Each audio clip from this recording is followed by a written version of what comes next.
Hi friends, నేనైతే shop నుండి వచ్చి ఒక హాఫ్ అన్ అవర్ అయితే అవుతుందన్నమాట. ఇక ఇంటికి రాగానే అయితే స్టవ్ మొత్తం క్లీన్ చేసి ఇస్తున్నాను.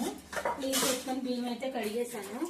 ఇక ఇప్పుడు నిద్ర వస్తుంది కదా అని చెప్పి పెందలాడి అయితే కుక్ చేస్తున్నా. దానితో మా వారు కూడా పొద్దు నుంచి అన్నం తినలేదన్నమాట. 2 గంటల పని అయితే బయటకు వెళ్ళారు. ఇక ఆయన వచ్చేటప్పుడు వేడివేడిగా వండించితే తింటారు కదా ఆయన కూడా అని చెప్పేసి వండేస్తున్నాము. ఇక అలాగే ఈరోజు కర్రీ వచ్చేసేటప్పటికి దోసకాయ ముక్కలు పచ్చడి చేసి పెరుగుంటే మజ్జిగ పులుసు అయితే పెట్టేశాను. దోసకాయ ముక్కలు పచ్చడి అయితే అయిపోయింది. టేస్ట్ బాగుందని చెప్పి మొత్తం అయిపోయింది. కూర మిగలలేదు. ఇక ఇప్పుడైతే నేను సామాన్ తోతున్నా. ఇక రేపొద్దు ప్రిపరేషన్ కావాల్సిన కూరగాయలు కూడా పక్కన పెట్టుకొని ఉంచుకున్నా. Mangoes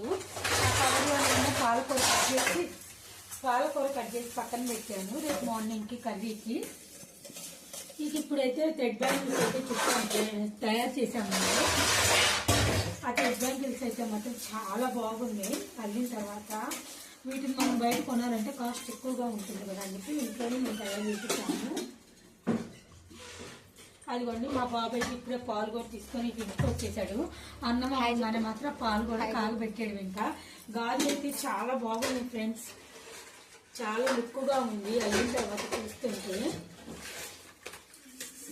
please video like subscribe friends.